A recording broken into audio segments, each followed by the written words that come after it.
जी sir.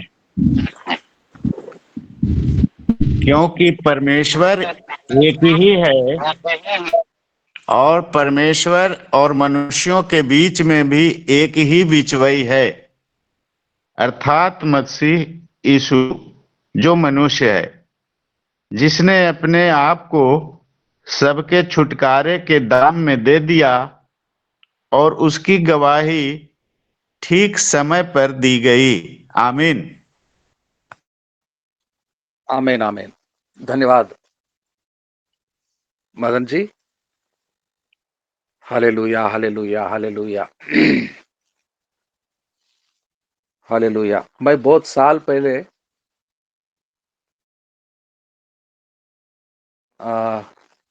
बहुत ही साल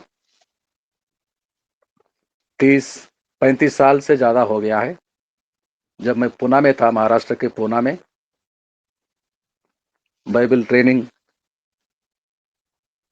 union biblical seminary जो पुणे में है, पढ़ा करता था। और वहीं से कुछ ही मील दूर में दौंड करके एक सिटी है, एक शहर है, वहां भी एक बहुत पुराना बाइबल स्कूल पंडित रमाबाई देशमुख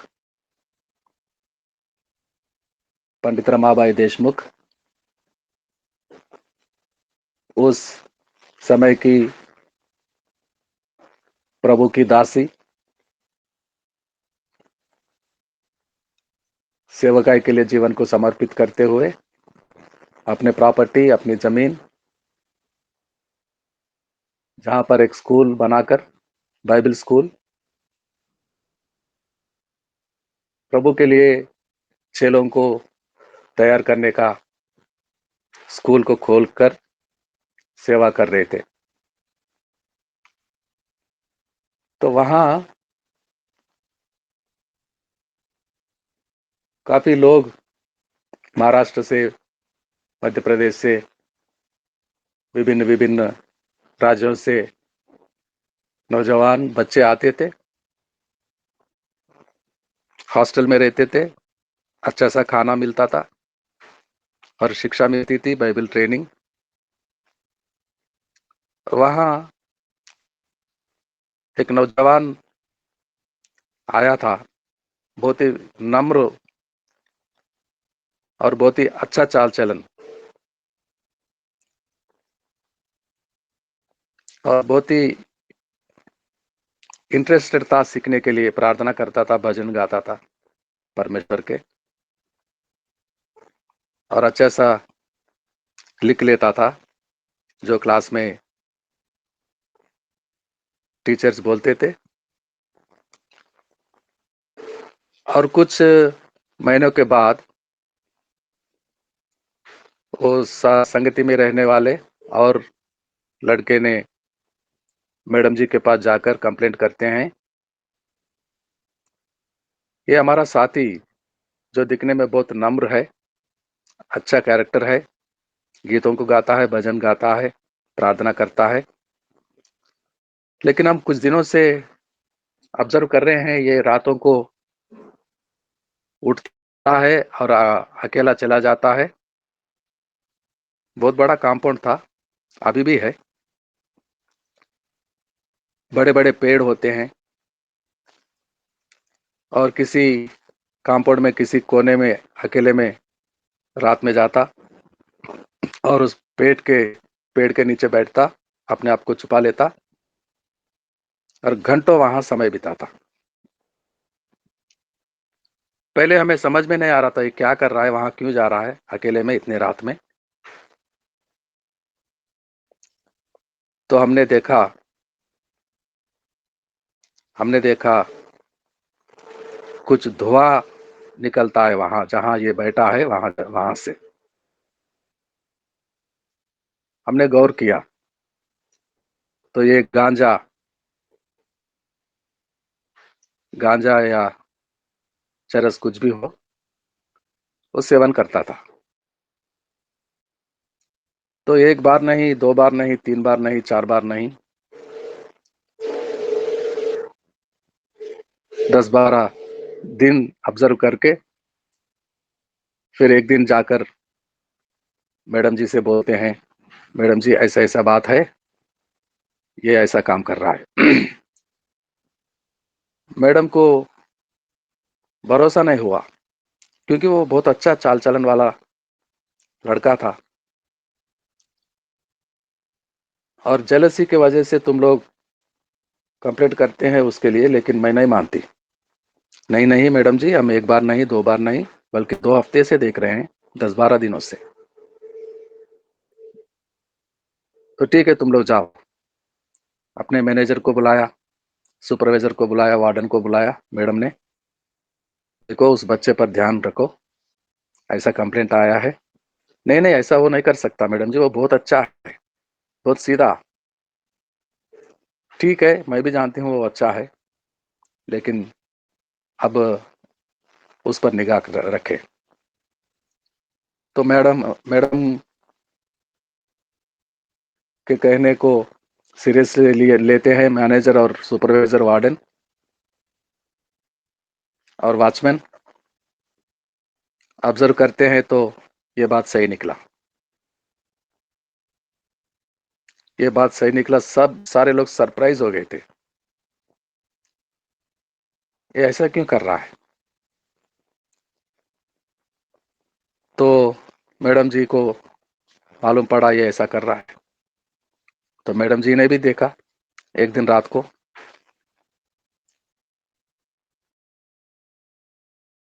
तो सुबह होने के बाद, सुबह का प्रेयर में आ गया, बैठा, भजन वही गा रहा था, वचन को वही पढ़ रहा था, प्रार्थना भी किया, और सारे लोग नाश्ता करने जाते हैं, ब्रेकफास्ट।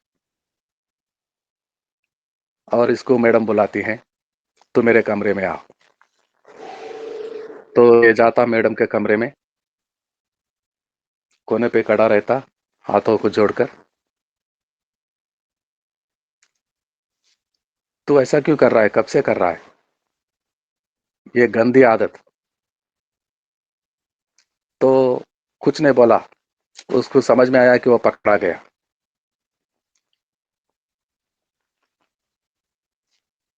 ये आदत है, हैबिट, जो स्वास्थ्य को खराब कर देता है। गंदे आदत, बुरी आदत। प्रॉमिस करो, आज से वो काम फिर नहीं करेगा, छोड़ देगा, वो बुरी लत को छोड़ देगा। प्रॉमिस करो। मुंडी हिलाया, रोया। प्रॉमिस करो। प्रॉमिस भी किया, चला गया। उस दिन नाश्ता नहीं किया, दोपहर का खाना नहीं खाया, अकेले में बैठ गया, क्लास में भी नहीं गया।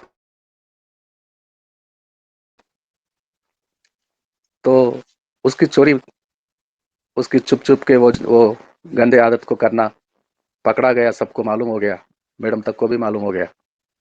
ठीक है, थोड़ा उसको गिल्टी फीलिंग होगा, छोड़ दो, वही ठीक हो जाएगा।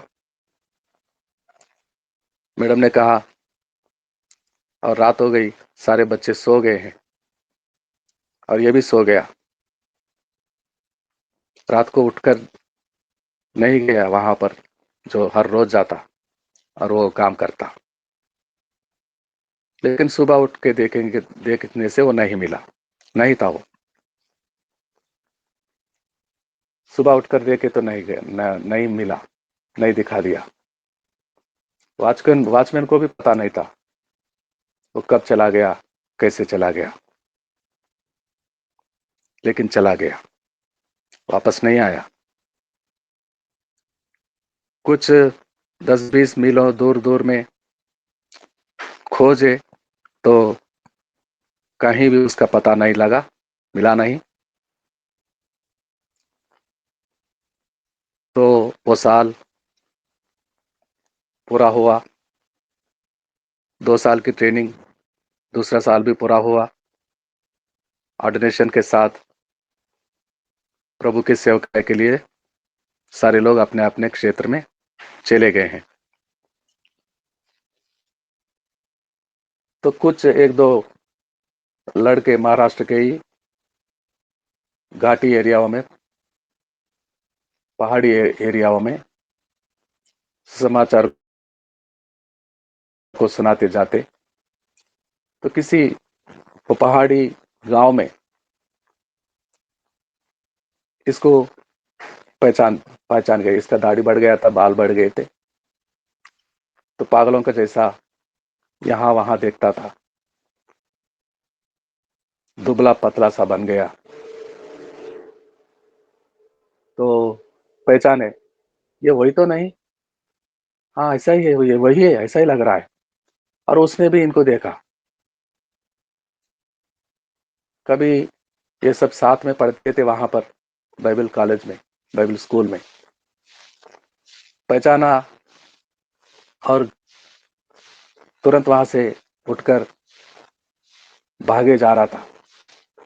ये लोग उसके पीछे, वो पलट के नहीं देखा, भागे जा रहा था, भागे जा रहा था और चला गया।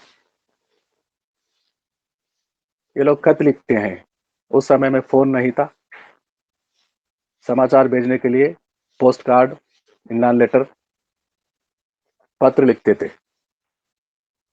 जैसा पौलुस साहब अपने प्रिय बेटा चेला तिमोथीस को पत्र लिख रहा है। मैडम जी को कॉलेज में पत्र लिखते हैं, उसको हमने पहचाने हैं। अहमदनगर, महाराष्ट्र के अहमदनगर जिला, पहाड़ी गांव में, एक गांव में हमसे समाचार प्रचार करने गए थे। तो हमने देखा और वो भी हमें देखा, पहचाना, लेकिन मिला नहीं, गुम हो गया है। तो मैडम जी कितने दिनों के बाद खत मिला होगा, बहुत समय लगते थे वो उस समय में। 2 दिन में मिलने वाला खत 20 दिन भी होता था, 2 महीने भी होता था, और उससे ज्यादा भी होता था। तो 3 महीने के बाद वहां से ऑफिस से कुछ लोग मैडम के कहने से उसको खोजने के लिए आए हैं और इन दोनों से मिलते हैं। जाते हैं अहमदनगर, वो पहाड़ी इलाका में, गांव गांव में जाकर देखते तो कहीं नहीं मिला। वापस जाके बोलते हैं मैडम जी से, नहीं पता लगा, वो कहीं दिखाई नहीं दिया। फिर कुछ साल बाद, कई साल बाद, लगभग 7-8 साल बाद, नासिक जिला, नासिक जिले से 50-60 किलोमीटर दूरी में एक छोटा सा गांव है। वहां उस गांव में जाकर किसी पेड़ के नीचे बैठा। वो क्या, कौन सा कलर होता है वो, पर्पल का कलर, लाल भी नहीं होता, पीला भी नहीं होता, ऐसा कलर का। बैंगनी। हाँ, लाल और पीला मिलाकर क्या होता है, वैसा है एक कलर। एक छोटा सा रुमाल को सर पर बांधा और एक पेड़ के नीचे बैठा। लोग जाते थे, कुछ खाने को देते तो नहीं खाता, पानी देते तो नहीं पीता, दूध देते तो नहीं पीता, कभी कभार थोड़ा सा दूध पी लेता, और अकेले में लोगों से अलग रहता। और जाके उसके पांव छूते,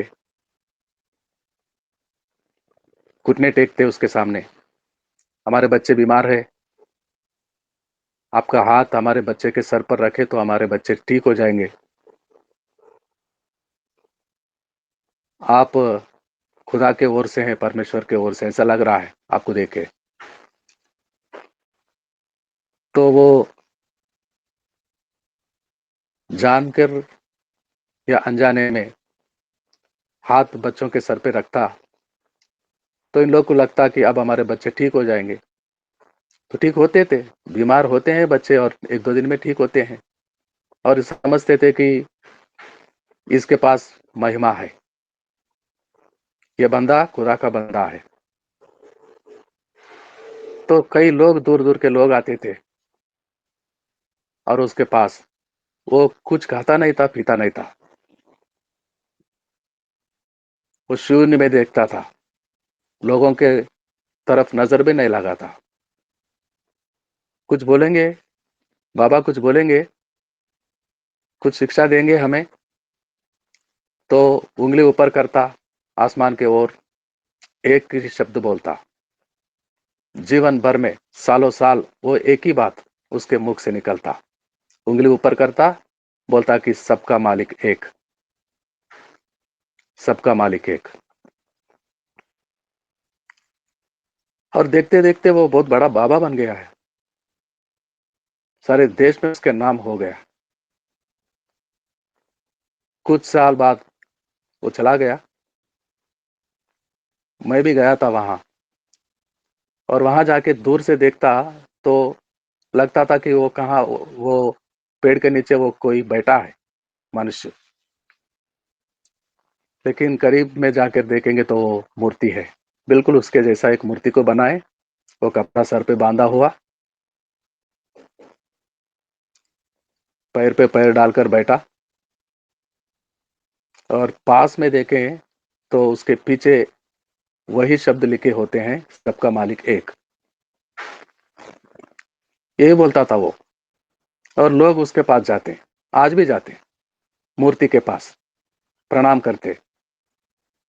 वो मूर्ति के पास जाके वो अक्षर नहीं पढ़ते, वहां जो लिखा है वो उसका शिक्षा, वो जो बोलता था सबका मालिक एक, वो नहीं कहा कभी कि मैं मालिक हूं, मैं खुदा हूं, मैं परमात्मा हूं,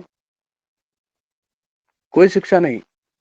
जस्ट जस्ट सिर्फ सिर्फ वही शब्द, सबका मालिक एक, और वो दिखा रहा है उंगली ऊपर कर कर आसमान के ओर। ये लोग समझते नहीं, उसी को परमात्मा समझने लगे, उसी के पास जाते, घुटने टेकते, सर मुंडवाते, ना जाने क्या क्या करते।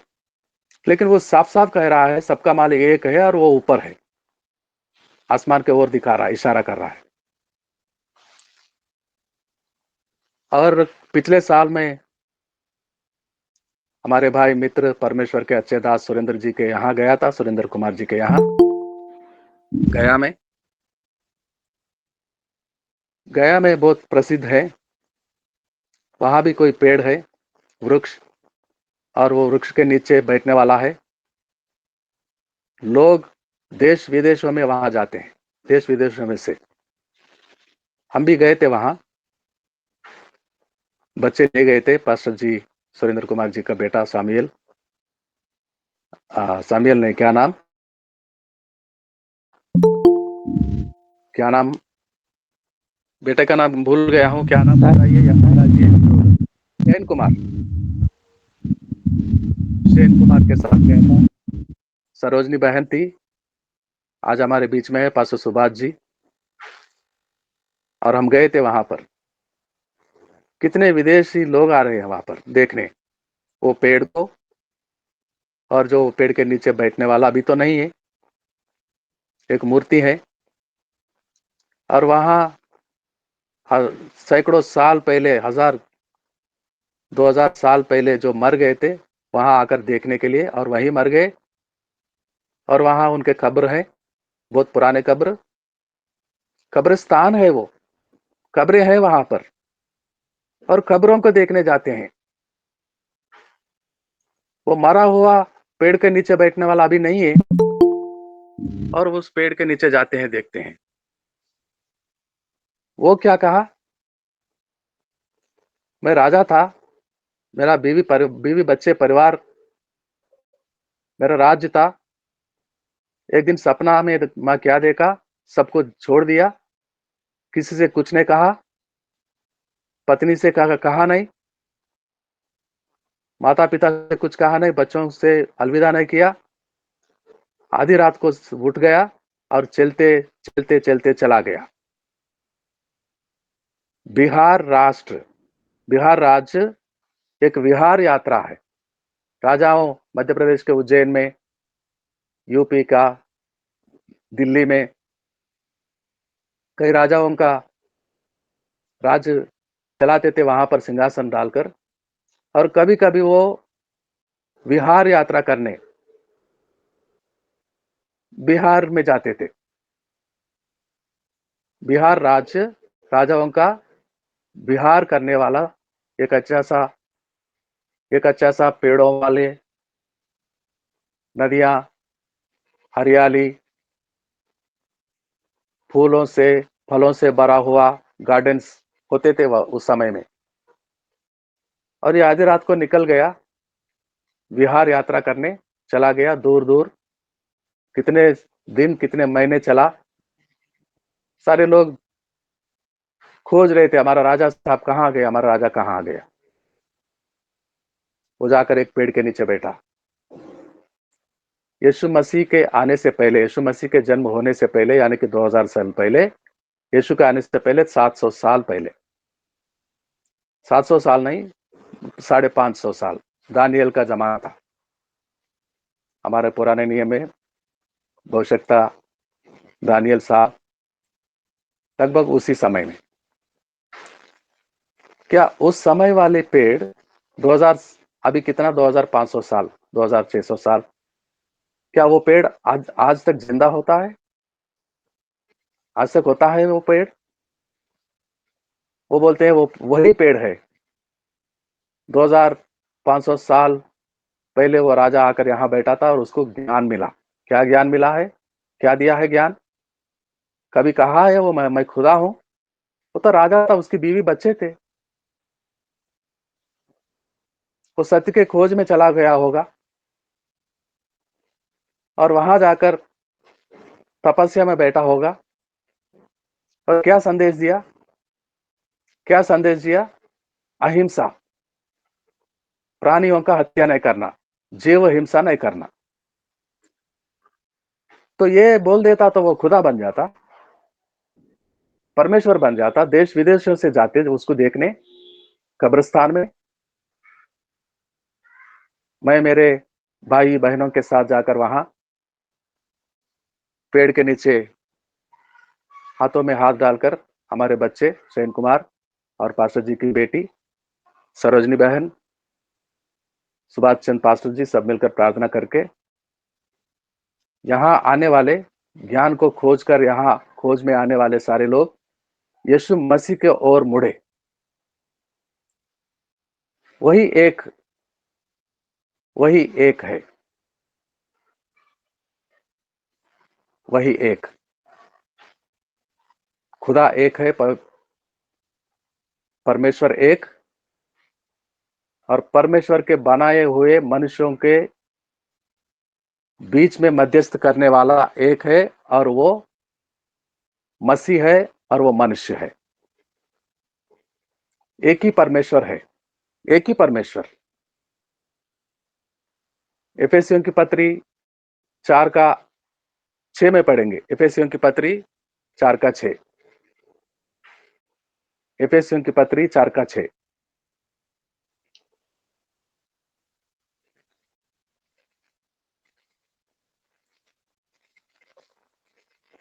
एफेसियों की पत्री, क्या हुआ भाई? ऐसा लिखा है, और सबका एक ही परमेश्वर और पिता है, और सबके ऊपर और सबके मध्य में और सब में है। एक ही है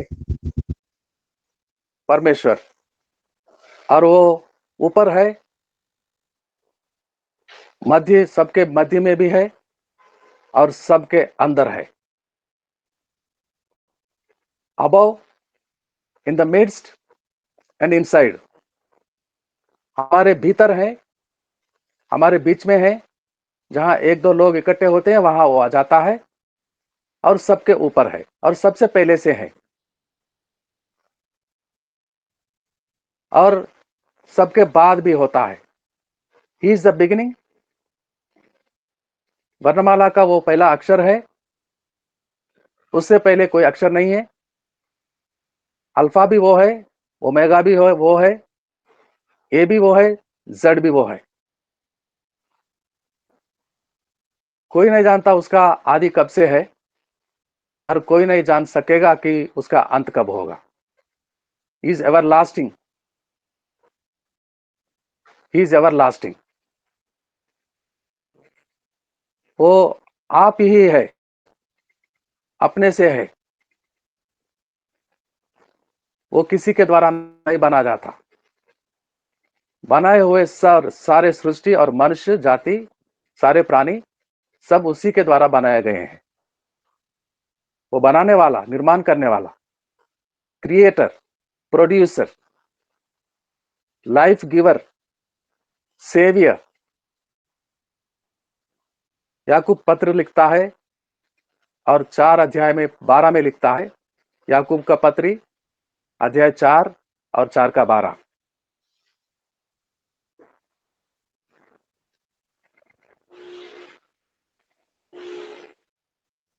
याकूब का पत्री अध्याय 6 का 12। देने वाला और हाकिम तो एक ही है, जो बचाने और नाश करने में समर्थ है। पर तू कौन है जो अपने पड़ोसी पर दोष लगाता है? आमीन। ही है, वो नियम बनाता है, व्यवस्था, और नियम के अनुसार शिक्षा भी देता है, दंड, और बचाता भी है। एक ही है, दूसरा ऑप्शन नहीं है। प्रेरित पौलुस सुसमाचार प्रचार करते करते एक ऐसा शहर में जाता है, शहर का नाम है एथेंस। हम विवरण को पढ़ सकेंगे 17 अध्याय प्रेरितों का काम में 22 से लिखा है, पढ़ने की जरूरत नहीं, आप सबको याद होगा। अब अच्छे परमेश्वर के दास दासी बेटे बेटियां हैं, लगातार परमेश्वर के वचनों को पढ़ते हैं अकेले में घर में बैठकर और सुनते हैं, याद रखते हैं, प्रार्थना करने वाले लोग हैं मेरे भाई बहन। I appreciate you and I bless you. मैं याद दिलाना चाहता हूँ, उस शहर में जाता तो लोगों से बातें कर, मैं आया हूँ इस शहर में, सबसे प्रवेश किया हूँ, मैं देख रहा हूँ, मुझे लग रहा है ये city is called the city of temples. जैसे बिहार है, राजाओं का विहार जाने वाला क्षेत्र। जैसा बेंगलुरु में जाते हैं तो वहां के लोग बोलते हैं garden city, the city of garden. और हमारे देश में भी कुछ ऐसे शहर हैं, साउथ में, तमिलनाडु में, टेम्पल्स ही टेम्पल्स होते हैं। कितने कितने टेम्पल्स, गली गली में 2-4 टेम्पल, बोलते हैं द सिटी ऑफ टेम्पल्स। प्रेरित पौलुस भी गया था किसी सिटी ऑफ टेम्पल्स में, बहुत ही टेम्पल्स, बहुत बड़े बड़े वेदी, गद्दी। और जाते जाते देखा एक गद्दी है, वेदी, उस पर कोई मूर्ति नहीं, कोई देवता नहीं, खाली। एक ऐसा टेम्पल था जो खाली था, कोई मूर्ति नहीं। ऐसा कैसा हुआ? कितने कितने टेम्पल्स हैं और हर जगह मूर्ति है। कोई महिला देवता मूर्ति, कोई पुरुष देवता मूर्ति, जिसका जुबान बहुत बड़ा, 1 मीटर 2 मीटर वाला जुबान मुख में से निकलता, बड़े बड़े आंखें, बच्चे देखने से डरेंगे,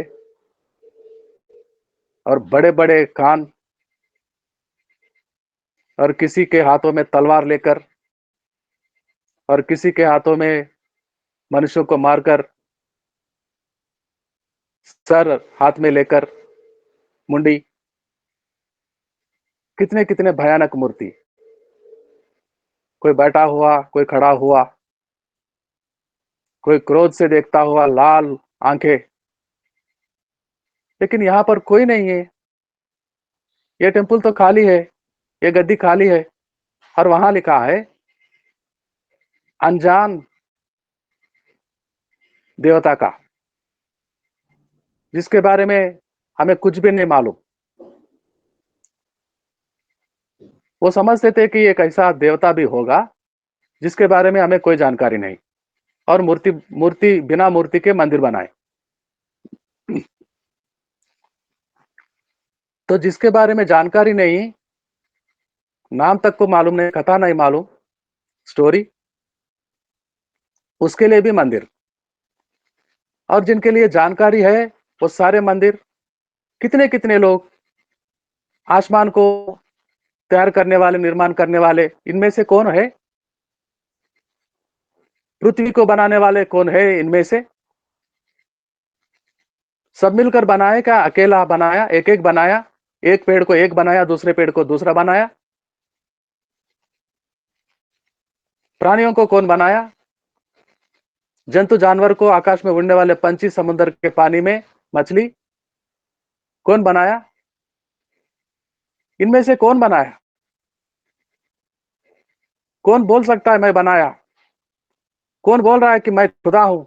वो तो बोलता था उंगली ऊपर उठाकर, सबका मालिक एक है और ऊपर है, ऊपर है वो। आज भी लोग जाते हैं नासिक से 50-60 किलोमीटर दूर, और वैसे ही बैठा है वो मूर्ति बनकर। वो कपड़ा सर पर बांधा है, पैर पे पैर डाला है, और वो उंगली ऊपर करके बैठा है, मरने के बाद भी मूर्ति बनकर। आज भी नहीं बोल रहा कि मैं खुदा हूं। और वो मनुष्यों का खुदा के बीच में वो मध्यस्थ करने वाला भी मैं हूं, ऐसा नहीं बोल रहा है वो तो सिर्फ साफ साफ संदेश दे रहा है कि ऊपर है वो मालिक सबका, मतलब उसका भी मालिक वो है। वो भी सब में था, वो भी मनुष्य बनकर था, वो भी बाइबल कॉलेज में पढ़ने गया था कभी, पंडित दुर्गाबाई देशमुख के कॉलेज में, दौंड में, महाराष्ट्र के दौंड में, पूना के पास। वहां उसका फोटो है, वहां उसका विवरण है, रजिस्ट्री में लिखा है। आज भी देख सकते हैं हम जाकर। कभी वो भी मनुष्य था, और उसका भी मालिक वो था। वही बोलता था शुरू से आखिर तक, आज भी वही बोल रहा है, वो सबका मालिक एक और ऊपर है, दिखा रहा है। और ज्ञान को पाने वाला, गया में वो बौद्ध वृक्ष के नीचे बैठने वाला, वो कभी नहीं कहा कि मैं खुदा हूं। और खुदा के बंदों के बीच में, खुदा के बीच में मध्यस्थ करने वाला मैं हूं। Jesus is the mediator even today.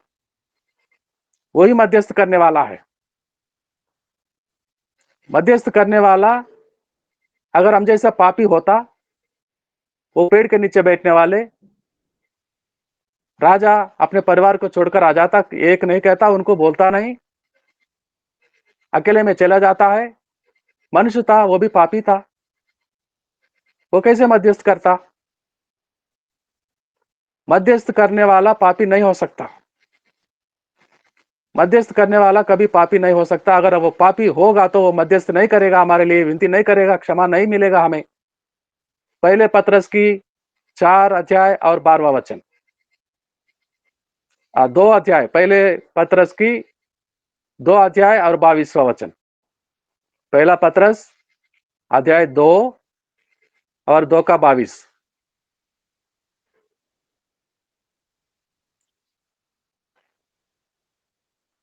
पत्रस की पहली पत्री 2 का 22। न तो उसने पाप किया और न उसके मुंह से छल की कोई बात निकली। उस पे पाप नहीं था, ना तो वो पाप नहीं किया, उसके जुबान साफ और सरल था, कोई खोट नहीं था। यीशु मसीह खड़े होकर लोगों से सवाल करता है, यदि कोई मेरी सेवा शुरू करने से पहला 30 साल की जीवन, और सेवकाई अभी पूरा होने को है 3.5 वर्ष, ये मेरे जीवन भर में कोई आकर साबित कर सकता है कि मैं कोई पाप किया हूं? यूहन्ना समाचार 8 का 56 को पढ़िए, 8 का 56।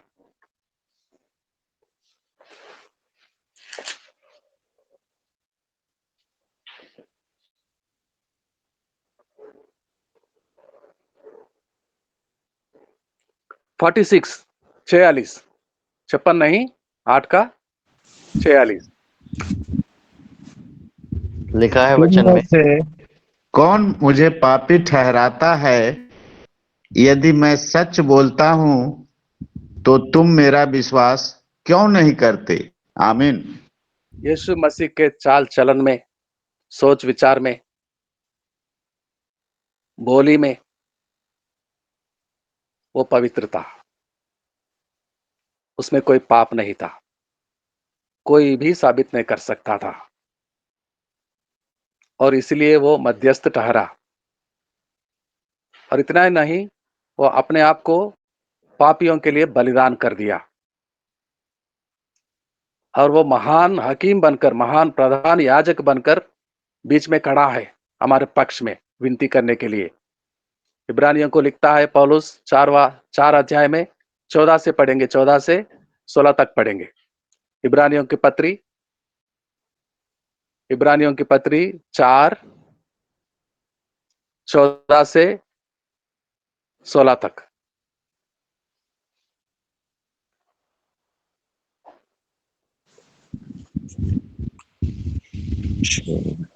इसलिए जब हमारा ऐसा बड़ा महायाजक है जो स्वर्गों से होकर गया है, अर्थात परमेश्वर का पुत्र यीशु, तो आओ हम अपने अंगीकार को दृढ़ता से थामे रहें, क्योंकि हमारा ऐसा महायाजक नहीं जो हमारी निर्बलताओं में हमारे साथ दुखी न हो सके, वरन वह सब बातों में हमारे समान परखा तो गया, तो भी निष्पाप निकला। इसलिए आओ हम अनुग्रह के सिंहासन के निकट हियाव बांधकर चलें कि हम पर दया हो और वह अनुग्रह पाए जो आवश्यकता के समय हमारी सहायता करें। आमीन। आमीन आमीन। वो परखा तो गया, लेकिन निष्पाप निकला। हम परखने से पहले ही, खुदा हमें परखने से पहले ही हम जानते हैं हम जन्म से, आदतों से, कर्मों से पापी हैं। परखने की कोई जरूरत नहीं, हमें समझ है कि हम पापी हैं, लेकिन उसको परखा गया, उसके अंदर कोई पाप नहीं था, और वो मध्यस्थ करने के लिए क्षमता रखता है। निर्दोष है वो, और उसका सुनता है, उसका मध्यस्थ को स्वीकार करता है। बनाने वाला, रचने वाला, व्यवस्था को देने वाला, दंड देने वाला, और व्यवस्था के अनुसार के दंड मनुष्य बनकर आने वाला उसका इकलौता पुत्र हमारे लिए वो दंड को ले लिया। अब क्षमा मांगेगा पिता से। दंड जो ले लिया है उसने, मेरे पापों का फल, मेरे मरना, मेरा दंड जो मेरे हक में है, वो ले लिया है। देखो, मैं तेरे लोगों के लिए दंड को ले लिया हूं, मेरे जान को, मेरे लहू को बहा दिया हूं, पूरा किया हूं। वो कहा दंड को लेते, समाप्त हो गया है। It is finished, it is finished. वो जोर से आवाज दे के कहा, पिता सुनो, मैं सब कुछ ले लिया हूं, पूरा कर दिया हूं। It is finished. अब इनको क्षमा दे दे, अब इनको क्षमा दे दे। Only God the creator, only mediator, हमारा मसीह, एक ही मध्यस्थ, एक ही पिता, और हम अनेक, सारे मनुष्य जाति के लिए उद्धार को देने वाला, क्षमा देने वाला। फिर से अब्बा फादर, पिता परमेश्वर कह के प्रार्थना दुआ करने के लिए, पाने के लिए, बरकतों को लेने के लिए हमें हक दिलाने वाला एक ही मध्यस्थ, और कोई नहीं।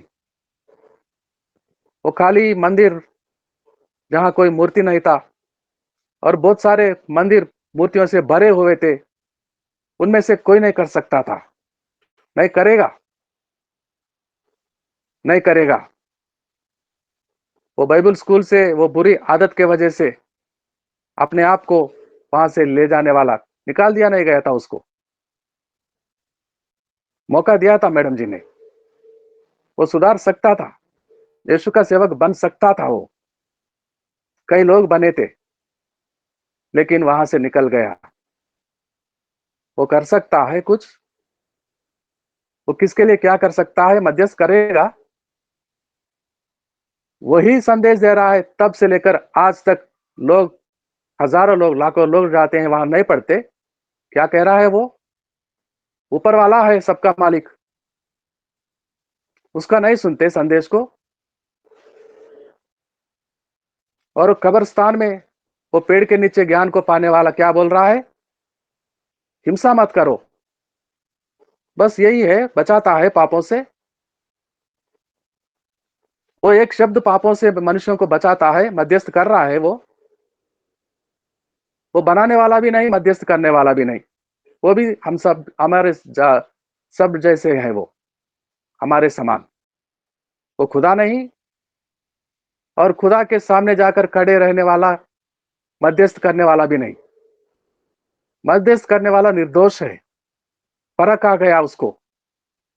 कोई भी साबित नहीं कर सकता था, उसके अंदर कोई खोट नहीं था, वो निर्दोष था, साफ और सरल, पवित्र।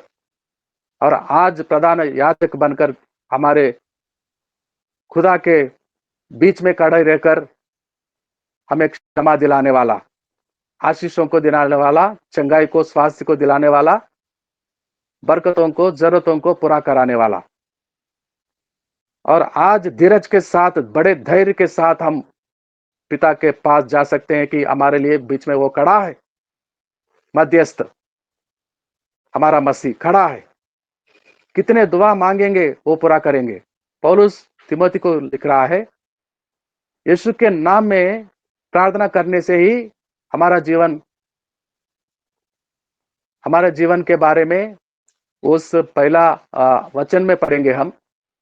क्यों लिख रहा है तिमोथियस को, तिमोथियस के द्वारा सारे कलीसियों को क्यों समझा रहा है पौलुस।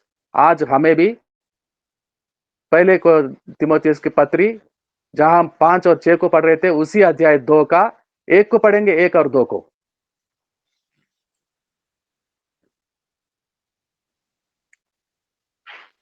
पहला तिमोथियस की पत्री अध्याय 2, जहां से 5 और 6 पढ़ाया गया शुरू में, उसी अध्याय का 1 और 2 को पढ़ेंगे।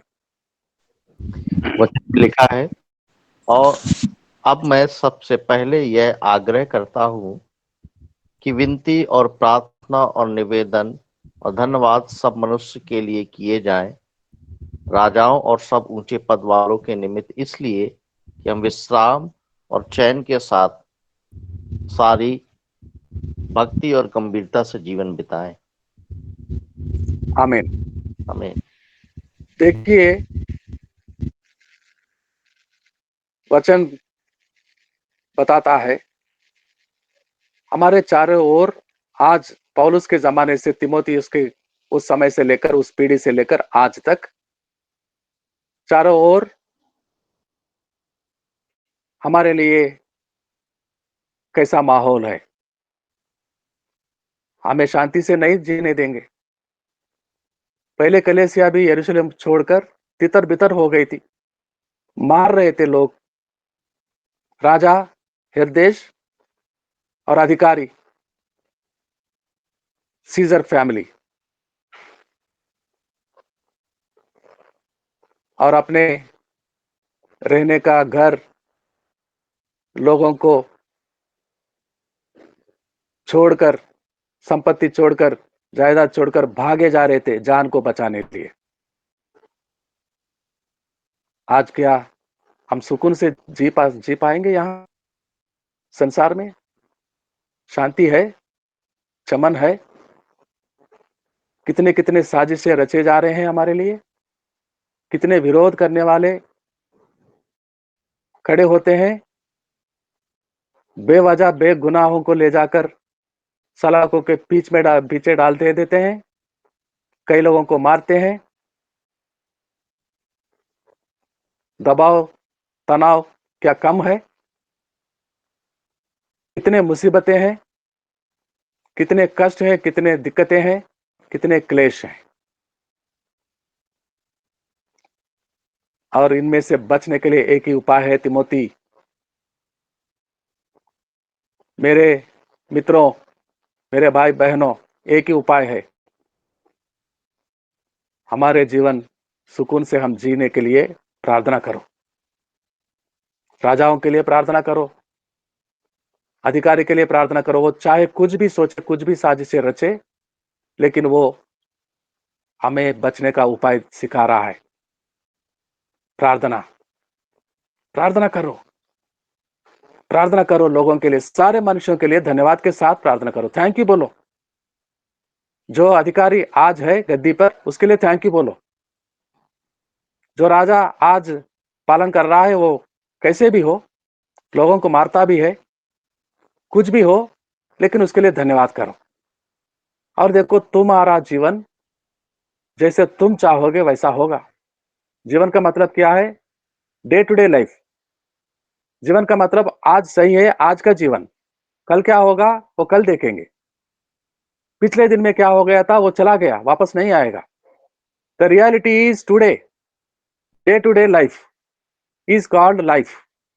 इसी को जीवन बोलते हैं। आज जीना ही जीवन है, आज का जीना ही जीवन है। और आज हमें शांति मिले, चमन मिले, सुकून मिले, प्रभु की दया मिले हमें, हम सुरक्षित रहे, तो इसके लिए हमें प्रार्थना करना कब? आज करना होगा। कल की प्रार्थना कल, और आज की प्रार्थना आज। Don't worry, do not be afraid for tomorrow, pray for today. आज की रोटी हमें आज मिले, आज की सुकून, आज की स्वास्थ्य, आज की चंगाई, आज की सुरक्षित रहना आज ही हमें मिले, और वो मिलेगा प्रार्थना के जरिए। Pray for the kings, pray for the authorities, pray for all humanity. आपके बगल में रहने वाले, आपके गली में रहने वाले, आपके बस्ती में रहने वाले, आपके गांव के मुखिया, corporator, MLA, MP, minister, chief minister, prime minister, president, and all the bureaucrats of our country and all the neighboring countries, सारे मनुष्यों के लिए प्रार्थना करो आज। आज की शांति, आज की सुरक्षा, आज की जरूरतें, आज का खाना कल मिलेगा तो कल तक जिएंगे हम। आज के खाना 10 रोज के बाद मिलेंगे तो 10 रोज कैसे जिएंगे हम? आज की खाना, आज की रोटी, आज की जीवन संबंधी जरूरतें आज ही हमें मिलनी चाहिए, और वो मिलेगा, प्रार्थना में मिलेगा। वो प्रार्थना को कबूल कराने वाला, मध्यस्थ करने वाला हमारा मसीह बीच में खड़ा है, दयालु परमेश्वर के दरबार में के सामने। दयालु परमेश्वर को याद दिलाता है, उसके पुत्र को देखता है परमेश्वर, अपना लहू हाथों में लेकर प्रधान याजक के समान खड़ा है, स्वर्गलोक के वेदी के सामने, पिता के सामने। ये बलि लहू है, किसके लिए है? ये पास्टर सुरेंद्र कुमार के लिए है, उसके परिवार बच्चों के लिए है। किसके लिए है? ये मदन कुमार के लिए है। ये किसके लिए है? नेपाल वाले भाई, मेरे बच्चों के, तेरे बच्चों का, भारत से आने वाले ये सारे लोगों के लिए कबूल करता है और आशीष को भेजता है। आज की सुख, आज की चैन, आज की आराम, आज की सुरक्षा, आज की जीवन सारे संबंधी जरूरतें आज ही हमें दिलाने वाला मध्यस्थ खड़ा है। एक ही है, उसका नाम यीशु मसीह, और उसका हम सबका एक ही पिता, जो रचना करने वाला क्रिएटर, ओनली गॉड, आज भी जीवित है, हमेशा जीवित रहेगा। हमारे सारे जरूरतों को सप्लाई करने का उसके पास बहुत बड़ा भंडार है, जिसमें से वो हमें देगा। तो आज जरूरी है कि हमारे देश के लिए, देश को चलाने वालों के लिए, देश में रहने वाले छोटे बड़े सारे प्रजा मनुष्यों के लिए और सारे संसार के मुल्कों के लिए प्रार्थना करें, ताकि हमारी आज की शांति हमें मिले, हमारा जीवन आज सुरक्षित हो जाए यीशु में, परमेश्वर की दया में।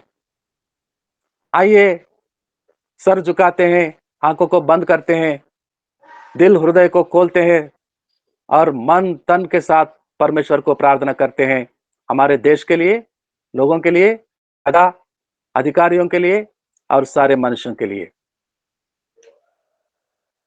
आखिरी प्रार्थना करेंगे हम पास्टर राम इकबाल राव जी